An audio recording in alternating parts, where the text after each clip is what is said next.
Welcome to episode 495 of the Brainy Business, Understanding the Psychology of Why People Buy.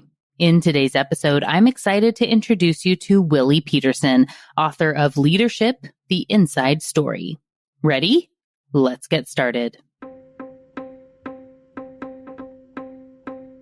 You are listening to the Brainy Business Podcast, where we dig into the psychology of why people buy and help you incorporate behavioral economics into your business, making it more brain-friendly.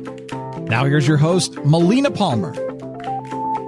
Hello, everyone. My name is Melina Palmer, and I want to welcome you to the Brainy Business Podcast. What's the difference between management and leadership? If you ask my guest today, Willie Pietersen, he would tell you that in his decades-long career, he's learned that management is about things and leadership is about people. As he says in his book, Leadership, The Inside Story, both management and leadership are important. The challenge is to create the right balance between the two. He goes on to explain that there are three domains of leadership: personal, strategic, and interpersonal. When they all come together properly, you can practice integrated leadership. After that, he shares a great example from General Edward Meyer, who is a former U.S. Army Chief of Staff, who said that leadership is like a diamond. A diamond is formed when three things come together: carbon, heat, and pressure. When any one of these is absent, there's no diamond. In the same way, the three domains of leadership are interdependent. When any one of them is missing or deficient, it undermines the effectiveness of the whole. Combining them successfully makes a fully integrated leader, and striving for excellence in all three is a lifelong learning process. We will, of course, be talking about that lifelong learning process and leadership and all sorts of amazing things in our conversation today because, as you might have guessed, Willie is my guest on today's episode. We're going to be talking about his insights on a human approach to leadership and business strategy. A little bit about him and his background. Willie was raised in South Africa and received a Rhodes Scholarship to Oxford University. After practicing law, he embarked on an international business career. Over a period of 20 years, he served as the CEO of multi-billion-dollar businesses such as Lever Brothers Foods Division, Seagram USA, Tropicana, and Sterling Winthrop's Consumer Health Group. In 1998, he was named Professor of the Practice of Management at the Columbia University Graduate School of Business. He specializes in strategy and the leadership of change, and his methods and ideas, especially strategic learning, are widely applied within Columbia's executive education programs and also in numerous corporations. He has served as a teacher and advisor to many global companies, including CNA Insurance Group, Cubic, Deloitte, Ericsson, Electrolux, ExxonMobil, First Command, Girl Scouts of America, Henry Schein Inc., J&J, National Council on Aging, Novartis, SAP, SRP, UGI Utilities, United Nations Federal Credit Union, and Univation Technologies. So yeah, we're going to have some really great insights today. Really quickly, before we get into the conversation, I want to be sure you know that there are links in the show notes for my top related past episodes and books, ways to get in touch with Willie and myself, and more. It's all within the app you're listening to and at thebrainybusiness.com/495. Now let's jump right in. Willie Pietersen, welcome to the Brainy Business Podcast. Thank you, Melina. Happy to be with you. Yes, I'm so excited to have you here, and we're going to be chatting about leadership and some brand strategy and really great stuff over your tenured career. For everyone who doesn't yet know you yet, can you share a little bit about yourself and the work that you do? Yeah, certainly. The first thing that probably strike you is that I have an unusual accent, so let me explain that. I was born and raised in South Africa, and my first career was practicing law. I was a litigation lawyer in Cape Town. And then I became a corporate executive with an international career and was a CEO of various companies over a period of 20 years. And I'm now in the midst of my third career as a faculty member, a professor of the practice of management at Columbia Business School. I've been doing that now for the last 27 years. I enjoy it a great deal. And I also, alongside that, do a good deal of consulting work with various corporations as well on strategy and leadership. So essentially, that's my thumbnail sketch. I love it. And as you said, in our pre-chat, your newest book is about leadership. And so we'll definitely be having a great focus on that. And knowing that in the book, you talk about kind of those early days, when you were stepping into your CEO role. Can you share a little bit about, a little bit deeper into the work, that you did and what you learned there? Yeah, certainly. This was part of the Unilever group, and I had joined them in South Africa. And after one assignment overseas, they brought me back to run the foods business in South Africa. I was young. I felt a little bit unprepared and overawed. So I embarked on this with a certain amount of, I guess, trepidation. It's kind of a proving ground. Unilever had placed a bet on me, and I had to show that I could live up to their expectations. Now, I had a mindset going in. I'd practiced law before, and law is kind of got those rigorous disciplines of following the logic. And if you lose the logic track, you tend to lose your case. So that's a pretty rigorous application of it. And so my ingoing assumption was that running a business was a bit like playing a game of chess, understanding all the right moves, thinking ahead, and thinking logically and rationally. And that if you explain the logic of a particular approach or strategy to the organization, they would instantly get it because the logic made sense. That would motivate them to excel at what they were doing and create a great deal of inspiration and excitement. Logic does it all. And I began to learn things along the way that we were all social animals, and developing meaning and inspiration and recognition become important aspects of leading effectively. It was a bit of a revelation. Not that I'd ignored it. I always enjoyed people and so on. But when it came to business, I would sort of, let's get down to business now and explain the logic. An interesting thing happened. After 3 months on the job, the chairman of the group, C.J. van Jaarsveld, who was a wonderful leader of people, asked me to come to his office for a discussion. And he posed a question. He said, well, you've been doing this for 3 months now. Tell me what you've learned. What has surprised you in this role? And I said, CJ, I was really surprised at how much time I needed to spend on people issues beyond just explaining the logic, taking care of their careers, making sure that they were inspired and committed to what we were trying to do, encourage their levels of motivation, always encouraging the heart, so to speak, as in addition to, cultivating the logical approach. And I remember him vividly smiling in a kind of a very benign and knowing way and simply saying to me, Pietersen, welcome to leadership. That phrase rang in my mind. Confucius, I'm a great, one of my hobbies reading is philosophy. Confucius got it right thousands of years ago. If you want to be a leader, you must first be a human being. And so I've now, since that time, and increasingly in today's complex world, realized that that leadership is about people, essentially. Management is about things and projects and getting work done. But great work happens through inspired people. So that's kind of, for me, an object lesson. And I've kind of enriched my thinking on that aspect and thought of underlying tools to make that a reality. Yeah, definitely.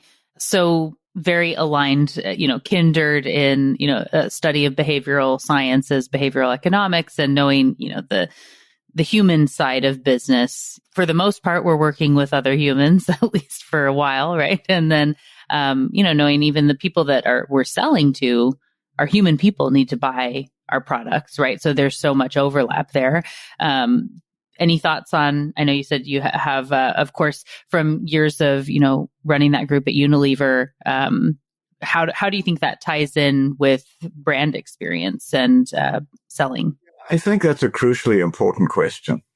And as you mentioned, not only do we sell things if we run a business, we buy things as human beings. We both do the corporate side of it, whatever, business we're in, and we also do the other side of it. We buy things, and so we should be aware of the psychology that drives demand for a product and product loyalty. It's a little bit like, you're driving a car, and a pedestrian suddenly darts across the road, and you say, these silly pedestrians. And then you get out of your car, and you're a pedestrian. And a motor, so we're both. And we need to be able to understand both sides of it. What I found useful, Melina, was developing a definition of what a brand is. Telling people that the basic job in a consumer products business is to make brands successful. And that's what drives profitability. So I developed a definition borrowed from various sources that we could then share as business to understand its components, its drivers. And so here's my working definition. I'd be interested to know your reaction to it. A brand is a perception of value in the mind of the customer, not in your mind, in the mind of the customer. And it's based on a promise to deliver unique benefits. And that promise is faithfully kept. Now, for me, those are really, really good guidelines.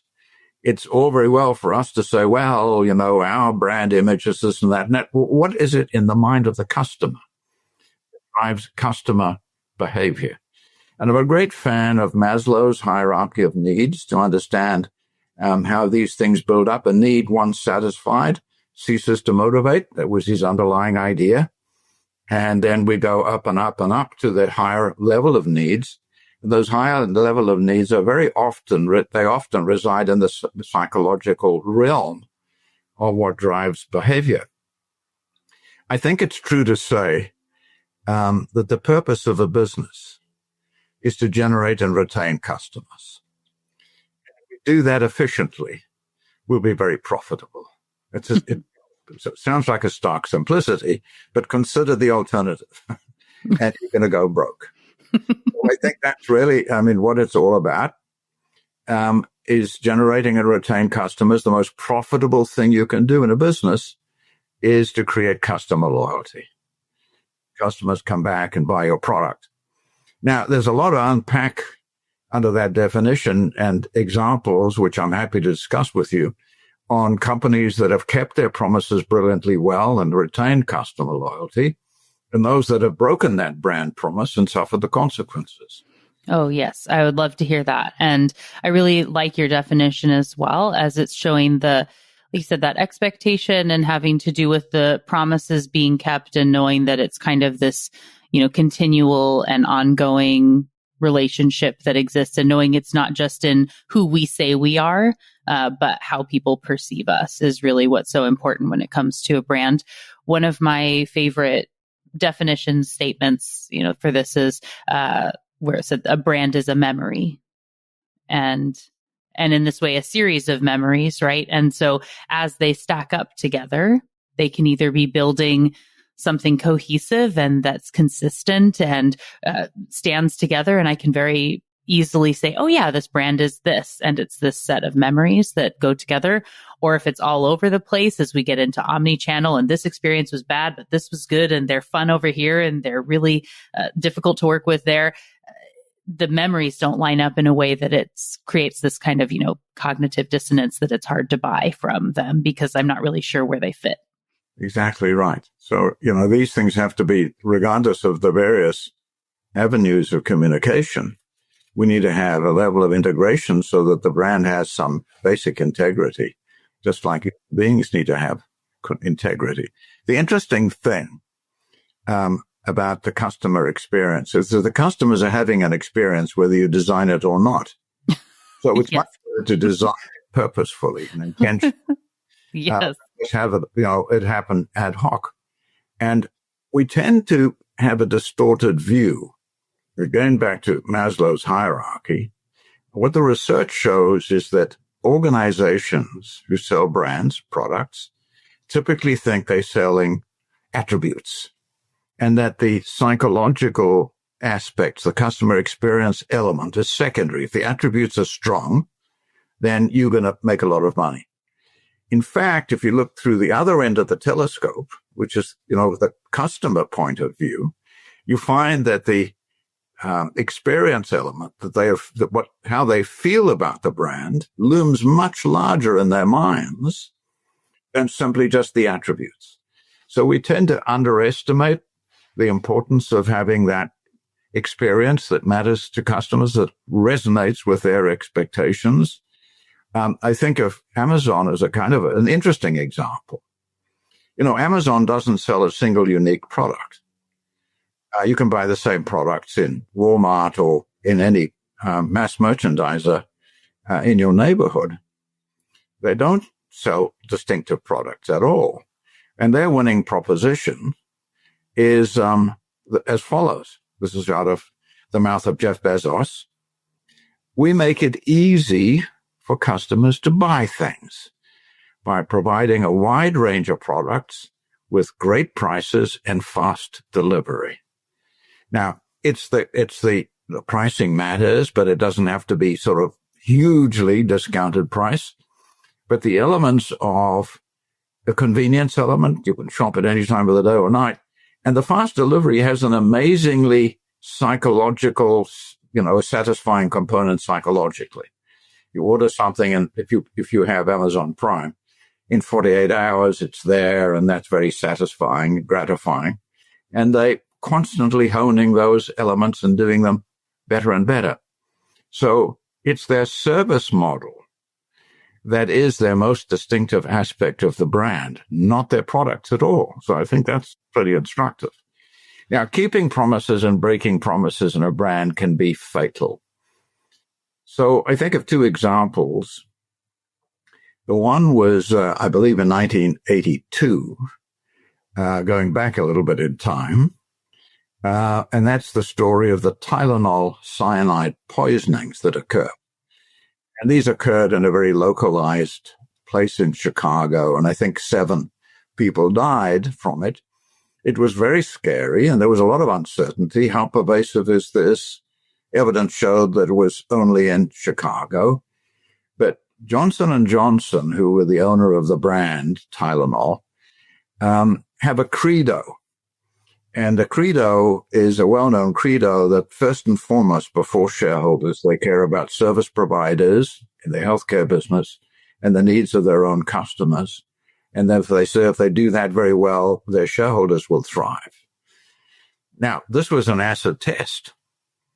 And what J&J did is, rather than just withdrawing the product from Chicago, they actually withdrew Tylenol from every outlet in the entire United States. So it was simply not available for sale. And they withheld it until they found, or the police found the culprit and removed him from society, so to speak. And J&J then developed safety packaging, and they were the first to introduce it and reintroduced the brand only after it was available with that safety packaging, tamper-proof packaging. They were the pioneer of that. So they kept their promise at enormous cost to the bottom line in the moment. But what it did was enhance the trust on the part of their customers, and the brand very quickly rebounded to where it was before, with a very strong belief in its integrity. And I think that's a noteworthy story, and not an easy decision to make. If you believe strong enough in the credo that you live by, it should become an automatic decision, because you make your decisions in terms of the values that drive your behavior. So that's one story that I think is very enlightening. Now, there's a contrary example, and that's the story of Perrier, which was the sparkling water from France, all good things from France. Very sophisticated product, came from, as they claimed, came from a natural spring and was sold on the basis of purity. I remember when I was running Seagram's United States liquor business, it was housed in a building in New York, still known as the Seagram Building. And at the bottom of it, on the ground floor, was the Four Seasons restaurant, one of the premier fancy restaurants in New York. I often used it when I was entertaining important guests, etc., for the company. And I remember very well that on most of the tables there'd be a bottle of Perrier to demonstrate as a kind of a badge. People, this is me. I believe in something that's important, etc. And a bit like, one of our premier liquor brands was Chivas Regal, a kind of a badge of sophistication. Well, what happened is that it was discovered that Perrier actually contained benzene. And the company danced around for a while. Was a bit of, prevarication in terms of being forthright about admitting it and saying, well, we're quickly going to withdraw supplies and correct the problem. So they weren't forthright enough. I don't want to malign them here. I don't want to claim that they were lying to people. I'm not saying that they did. I'm simply saying it wasn't clear to customers that they were keeping their promise of purity and protecting them from harm in the same way that J&J had done with Tylenol. Now, what consequences did they suffer? There was a broken promise. In the minds of customers, it doesn't matter what they think or how hard they might have tried to be forthright, etc. They just didn't nail it. In the mind of the customer, we're back to that again. You don't own it, the customer owns the perception. And it almost disappeared entirely from restaurant tables, and it became San Pellegrino, and now that's what you see most prominently. So it took a big dive in their business. And I think, again, it's illustrative. Keeping a promise is not an incidental ad hoc thing. It's very intentional. And if you don't keep that promise in a way that customers really believe in it, see it in action, etc., you can lose your business.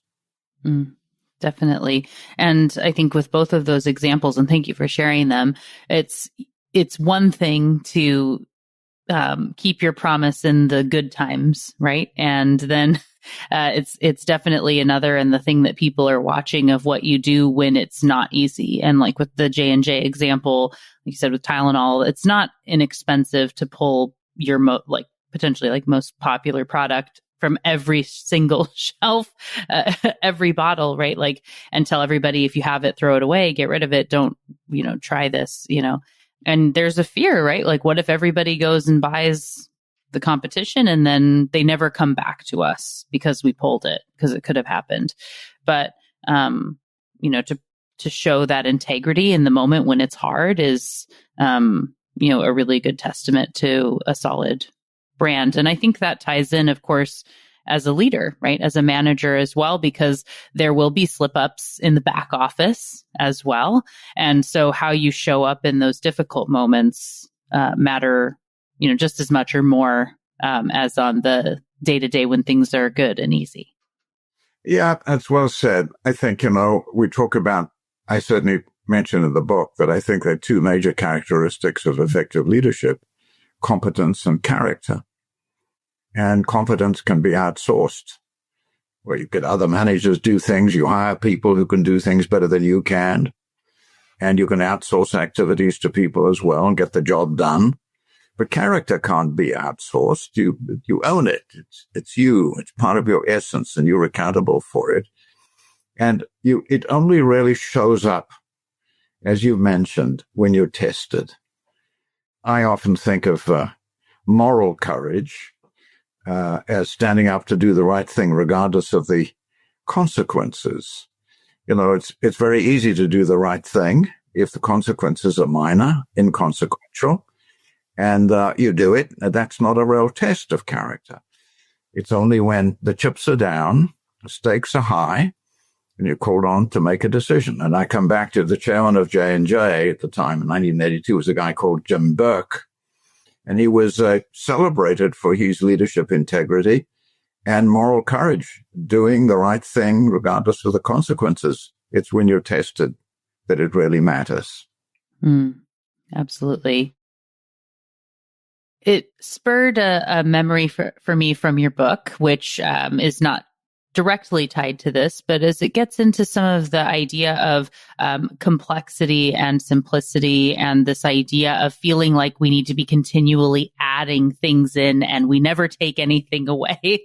And so I was just reflecting on, you talk about how, when Steve Jobs came back to Apple and got rid of, 70% of the products that they were selling to get to a core 4. And obviously, that went really well, but trying to reduce product lines can be a really difficult sell internally, where, we've invested so much in them and, standing behind if there's a good reason for it and helping to, rally the troops behind this type of idea can be really difficult if you're not focused enough on, why that matters. Do you want to share a little bit more about this idea of, the complexity, simplicity? Like I said, I know I jumped reasonably deep into the book to get to that point.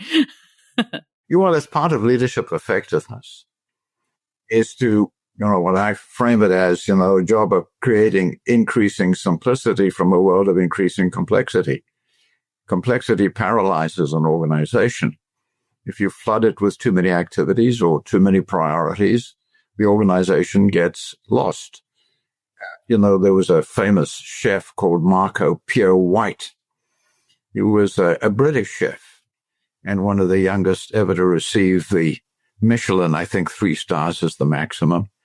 And for a British chef to receive this accolade from a French organization at the time was regarded as being pretty unusual. I often think about it. His first name was Marco, which suggests he might have been Italian in his heritage. And Pierre sounds French enough. And so they got, they forgave him for having a last name called White. He received this accolade as being one of the greatest chefs. And he bought a series of restaurants and found that running them was a very difficult thing to do because of the chaos back there in the kitchen and the integration and logistical elements needed to be created, integrating and coordinating with the front staff who were serving customers, creating absolute consistency in what they did. People bringing guests, this is a great place, I can't perform. The next time around, it's different. It's like opening a can of beans from Heinz, and next time you open it, the beans are not brown anymore, but they're purple or something. You say, well, hang on. You're not keeping your promise.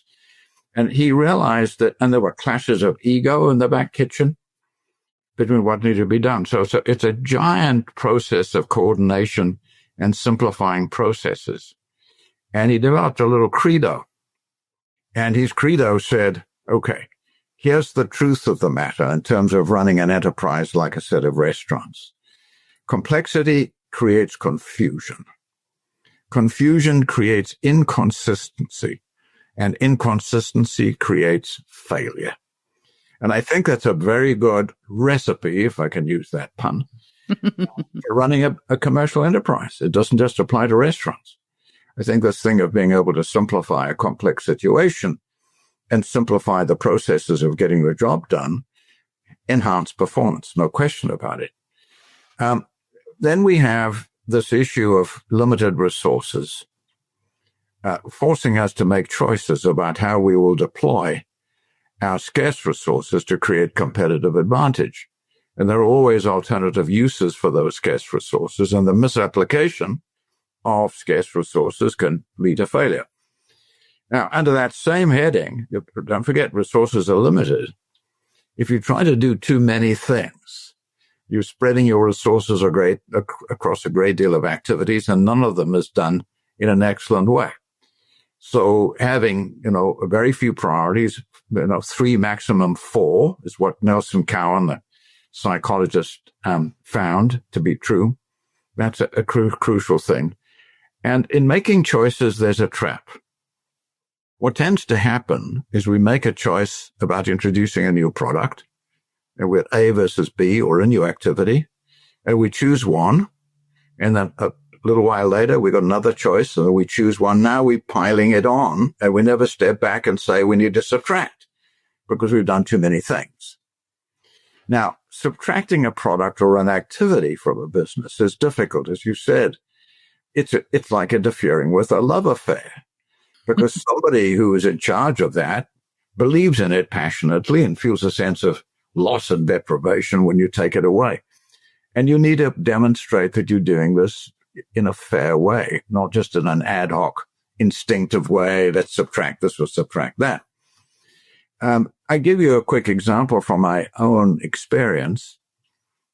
When I joined Seagram USA as the CEO, the first thing I did was to ask the CFO at the time, a guy called Joel, to show me the trend over the past 4 years, to see how the business had been doing. And interestingly enough, of course, it had declined over those 4 years. And I can't remember the exact numbers now, but I think point to point was a bit like 15% or something like that. And so we began to examine root causes. And, what I discovered in that analysis, along with the team, is that we had in our portfolio a set of premium brands and a set of what we called secondary brands. And the secondary brands had a profit margin of about 25% of what the premium brands did. And they had proliferated. They were easy to sell and not making really respectable returns. So I developed the idea that, along with the team and discussions, that we really needed to subtract the secondary brands to allow the premium brands to flourish. Now, that was a big decision. And the big thing is, what will happen if we don't do this? We always have to compare that with the alternative, or continue to decline as we did.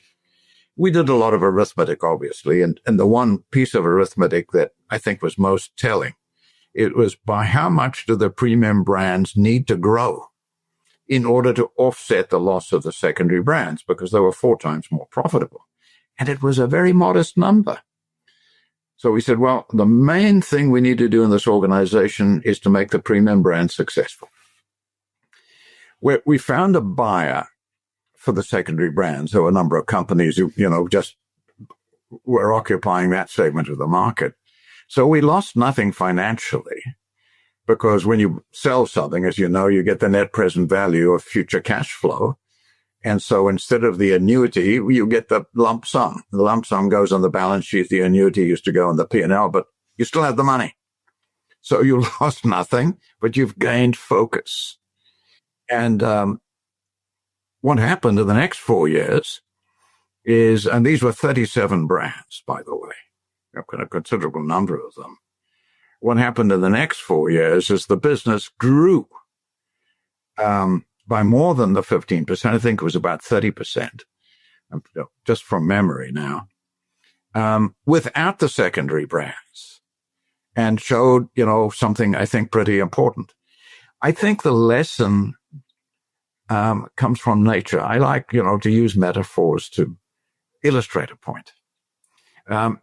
We live in New York City, my wife and I. I have a winter home in Florida. I'm in Florida right now to get out of the cold in the Northeast.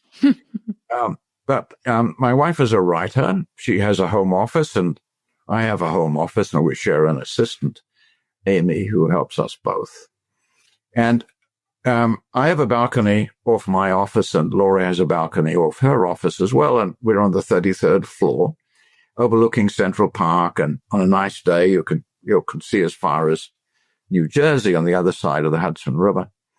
I tease my colleagues from New Jersey to say, well, I can see New Jersey from my balcony, and that's actually my punishment. But I don't enjoy that joke very much. Anyway, to come back to the main story, at a certain point, my wife was very creative, Laura. We were having lunch, and she said, I've got an idea. And whenever she says that, I get a little nervous, but I'm like, yeah. And I said, okay, what is it? She said, let's beautify our balconies. And I said, what's that mean? Put fairy lights or something on the railings? She said, no. Let's plant geraniums around the railings, and then we'll have a kind of a garden atmosphere on the balcony and over Central Park, and enhance everything. It was a great idea. So we got the garden center to do this. Now, our balconies face the same direction, therefore the same weather, the same amount of sunshine. We watered them on the same day, and it was a very pleasant thing to have. I had a client come and visit me, who was head of an insurance company, and he came quite often, and he'd use me as a sounding board to discuss his issues. But we'd often stand on the balcony and kind of, looking outward, thinking about the greater meaning of life, so to speak, and talk about these things. So this is the first time he'd seen the geraniums. And he looked across from my balcony to my wife's balcony. And he said, "Gee, Willie, look at those lovely geraniums." And I said, "Yes, Tom, those are Laura's, and these are mine right here." And he looked at mine and he said, "Gee, I wonder why they're looking so sickly." And I looked at them and he was right. Comparatively, they didn't look very healthy. So I said, "Tom, let's go inside and discuss business." I mean, he just insulted my geranium. Anyway, after he left, I said to Laura, "What's going on here? I think you've been cheating, because it's either Miracle Grow or cow manure or whatever it is you've been using." She said, "No, I've done none of those things." I said, "Well, what have you done? Just pure luck?" She said, "No, it's called deadheading." She said, "Come here with me."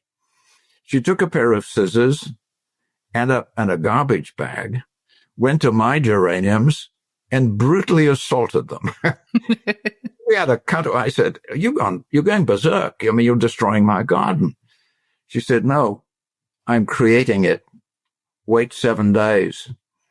And I did, and I got beautiful geraniums. That was the only thing she had been quietly doing on her own. She was just, doing the pruning, so to speak. Now, about a week later, we were having lunch, and this was my turn to offer a new idea. And I said, I think I've just discovered a law of the universe." And she said, "Oh, there you go again. I mean, what are you talking about?"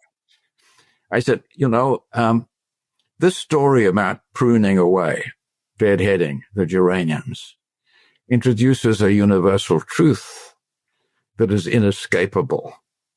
And that is that whenever you remove the underperforming parts of any living system, all the remaining life forces of that system are dedicated to the few things that matter most, and that system will flourish, whether it's your garden or your business. And I think that is a universal truth, illustrated by nature, and I think we can apply it in business, and we should do it more often. Now, GE, unfortunately, did not do that and became a more and more sprawling conglomerate over time, addition, until the organization seemed to lose its way. It lost $500 billion in market value. I think the market was asking GE whether it was more valuable than the sum of its parts. I don't think GE answered that question in a convincing way, and the stock sat there at half its prior value. And then they began to subtract. Too little, too late. They were in business to consumer, business to business, business to government, and banking. First thing they did is took away the business to consumer, concentrated on the industrial business, but that too was too broadly based. Ultimately now they've had to, as a kind of a life-saving measure, subtract everything, sold off and spun off into independent entities, except only one product category, and that's aviation. So that conglomerate is dead.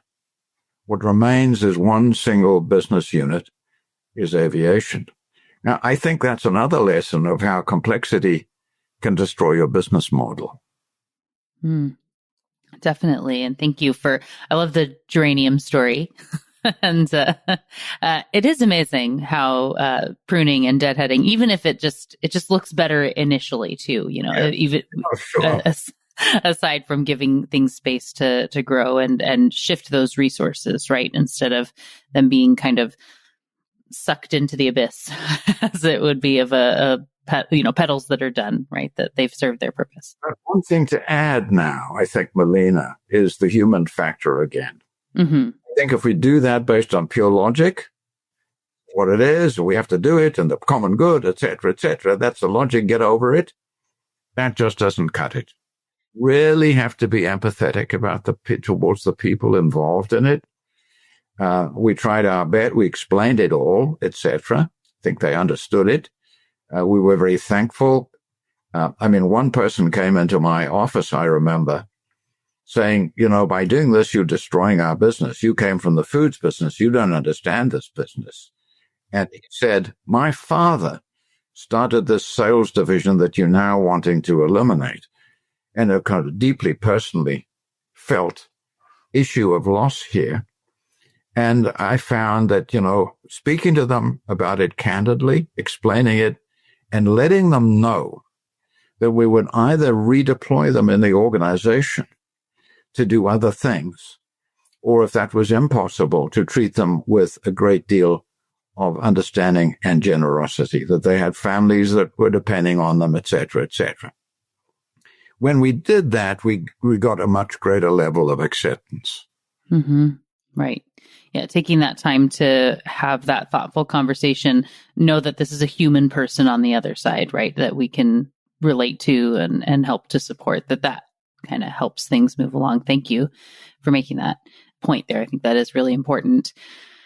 So knowing that we've talked about so many things that aren't in the book, which I always love having these sort of side stories. We've talked about some things from the book, of course. If you were going to sum up, some of I had told you I was going to ask you about, you have a section about different types of biases, like confirmation bias and status quo bias, denial, and I think silo effects that were in there. I also really like how you talk about storytelling in the book. We talk about learning and unlearning. I always love to talk about questions and asking better questions. We, of course, don't have time for all the things. Is there anything that really stands out to you as you think about, lessons in leadership and what most people maybe either get wrong or should definitely think about, or what you like to talk about the most? Yeah, I think when I put my finger on there, Melina, is that success as a leader is not bequeathed on us. We have to learn our way there. So successful leaders for me are successful learners, lifelong learners. And learning it doesn't just happen by itself. We need to be intentional about how we learn, and the ability to monitor our own minds. As a philosopher loved to say, we have to cultivate our own garden in terms of furthering our own. It was Voltaire, I think, who said that, in terms of developing our own capacities as a leader. How do we learn? We need to monitor our own thinking. I think a great quote is that we learn through things that disturb our existing way of thinking. And inviting those disturbances in are very important. It was Margaret Wheatley who said, you cannot change a living thing from the outside. You can only disturb it so that it changes itself. And seeking out those disturbances, reading widely, having broad sets of conversations, having diverse organizations that bring different perspectives into play, challenging your own thinking.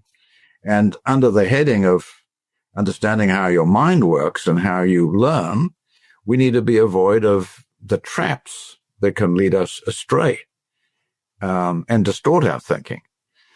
Now, as you say, we don't have time to go into these in detail, but essentially there are four, I think, are the most prominent ones. First is the confirmation bias. The second is denial. The third is siloed thinking. And I'm trying to remember the fourth one. I think you had status quo bias. Status quo bias, exactly. Thanks for bailing me out on that one. Yeah. So these are, we tend to think, when we think about biases, what we tend to think is that everybody else is biased except us. And that in itself is a bias. I mean, if we think about political parties, and, there's a great deal of polarization now in the United States. Both parties, the main parties, think the other side is biased. And they come to the table in discussions of preconceived idea. You're wrong and I'm right. And my job is to persuade you that I'm right and you're wrong. Have you ever seen a discussion like that where one of the parties jumps to the other side and says, oh, I get it now, I'm going to join you? It doesn't work like that. Right. We've got these embedded ideas, these kinds of mental ruts. It what Howard Gardner called engravings on the brain. We need mental bulldozers to get them out of the way. So first thing is to really understand these biases. Now, I'll pick out, well, the first one that we talked about is this preconceived ideas, confirmation bias. We tend, we're not born yesterday, as we say. We've got a worldview about how the world works. We tend to come to an issue with a preconceived idea of what's true, and then selectively look for evidence to confirm what we already believe, and reject any disconfirming evidence. Now, this is probably the most prominent bias of all. There's only one antidote to the biases that we're talking about, and that is awareness.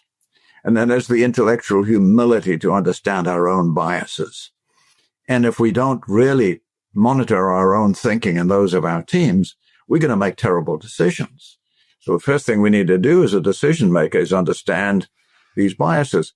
Now, the confirmation bias is a very interesting thing.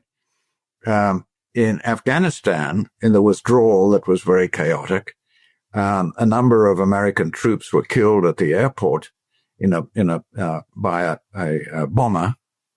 And it was, can't remember how many of them. I think there were 13 soldiers that were killed in it. And there was a great sense of outrage that they weren't properly protected. And there was a thirst for vengeance. And at a certain point, the intelligence services picked up a van that was loading up some equipment that was ill-defined and taking it from one place to another. And the more the van weaved its way through Baghdad, it wasn't Baghdad, it was in Afghanistan. And the more it weaved its way through the city there, the more they convinced themselves that this was a bomber taking explosive equipment to a particular destination. And he parked in a small square. And so, they looked at it from a drone and drew the conclusion that this was dangerous, and bombed it and killed, I think, 7 children in the result. The Inspector General, literally, in examining this, said they were deceived by the confirmation bias. They believed what they wanted to believe, and they were driven by a desire to demonstrate that they were going to retaliate against the wrong that had been delivered to them at the airport. The confirmation bias, official finding of how that happened. Now, the only other one I think that we've got time to mention is the status quo bias. It's an enormous magnet. We tend to seek the safety of the status quo. And in a changing world where we need to adapt in order to succeed and thrive in the future, this is a very dangerous thing to do. As Peter Drucker said, the trouble with disruption is not the disruption, it's acting with yesterday's logic. Now, the story here that is instructive is the one of Kodak. Kodak was an icon, was a hugely successful company. 90% of the photographic film market, 85% of the camera market. At its height, it was the 5th most valuable brand in the entire world. And it was wiped off the map and became insolvent. And you say, well, if you told me that story 10 years before it happened, I would say, come on, that's not possible from this pinnacle of success. Well, it did happen. The question is, why did it happen?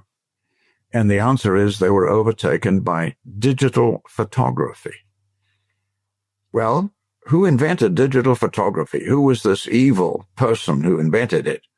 Well, it was Kodak. Yeah. Kodak was defeated by its own technology.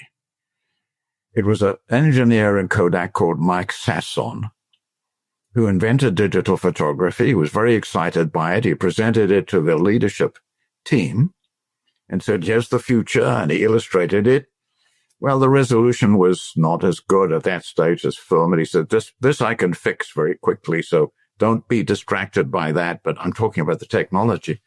And they said, but Mike, if we introduce that, it would cannibalize our entire film and camera market.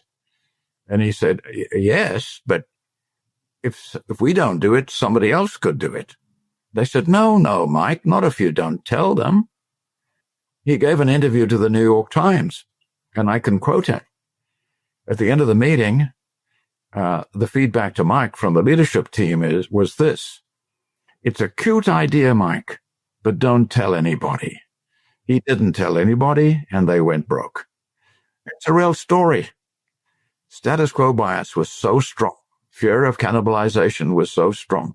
Clinging to what they had would work for the next month, would work for the next quarter, maybe even for the next year. But at the end of the day, it wiped them out. Definitely. Yeah. Thank you so much for sharing on those biases. They're definitely ones we've talked about here on the show a lot, and glad to have those stories tied into them from very iconic brands. As we go to close out the conversation, I will, of course, have links to your book and more information in the show notes for everyone. And I would love, so you've quoted so many amazing people and minds and philosophers and things throughout our conversation today. In your book, you had a list of a few African proverbs that are your favorites. Do you have one that you would want to maybe share to bring, honor to that heritage? There are two that kind of belong together in many ways. And the first of those is, when something goes wrong, don't look where you fell, look where you slipped. Too often when things are going wrong, we say, we just have to try harder. Well, maybe we're doing the wrong thing. Maybe we slipped earlier on when the choices that we made were wrong. So the root cause analysis, don't look where you fell, look where you slipped. The second one that's a close cousin of this, when the music changes, so does the dance. And I think we're constantly confronted with the changing music in the external environment without changing the internal dance. So those two stick out for me with a great deal of wisdom passed down through word of mouth over centuries amongst the tribal African peoples. And back to the issue of our shared humanity, Desmond Tutu always used to quote the one I like perhaps the most, which is, I am because you are. Wonderful. I love that. Great point to end on. Thank you for sharing those. And like I said, we'll have links for everyone who's looking to connect and learn more from you. What's their best place to go? A website or? Probably my website, which is williepietersen.com. Pietersen is spelled Pietersen, williepietersen.com. And there you'll be able to see my blogs and information about my book and so on, and the process of strategic learning that I advocate. Awesome. Well, thank you again, Willie. It's been really delightful to chat with you today. Same here, Melina. Thank you very much for having me on. Thank you again to Willie Pietersen for joining me on the show today. What got your brain buzzing in today's conversation? For me, I enjoyed so many aspects of the conversation in the book, but one that stands out to me is the importance of both learning and unlearning, and how that ties in with the natural human tendency to be loss averse and not want to give things up, essentially why it can be really hard for us to unlearn and cut things out. Insights like this always remind me of Leidy Klotz, author of Subtract, who shared on the podcast that less is not a loss, no matter how much your brain might want to make you think that it is. And I really love how deadheading the plants on the terrace showcased this point so well, knowing that both plants were getting the same light and watering and other exposure to the elements, but one looked amazing and the other looked not so amazing. And to know that really the only difference was the pruning of things that were no longer serving the plant. This allowed for it to provide the right nutrients to the right areas and not waste energy on unnecessary stuff. As you go to apply this into business, let's think about it with respect to all the projects that are unnecessary, outdated priorities, legacy meetings, and old tasks that are sucking up all the energy nutrients of the team so they can't thrive. Pruning the old stuff to focus on the right priorities, and less of those too, remember, 5 is too many, can help your business and the leaders within it to thrive. Wins all around. So how have you successfully implemented something like that into your leadership style? I'd love to hear about it. So please do come share it with me on social media. You'll find me as the Brainy Biz pretty much everywhere and as Melina Palmer on LinkedIn. There are links in the show notes to make it easy, along with links to my top related past episodes and books, including Leadership, The Inside Story, ways to get in touch with Willie and myself, and more. It's all waiting for you in the app you're listening to and at thebrainybusiness.com/495. And thank you again to Willie Pietersen for joining me on the show today. It was a delight to chat with and learn from you. Join me Tuesday for another Brainy episode of the Brainy Business Podcast. It's going to be a lot of fun. You don't want to miss it. Until then, thanks again for listening and learning with me. And remember to be thoughtful. Thank you for listening to the Brainy Business Podcast. Melina offers virtual strategy sessions, workshops, and other services to help businesses be more brain-friendly. For more free resources, visit thebrainybusiness.com.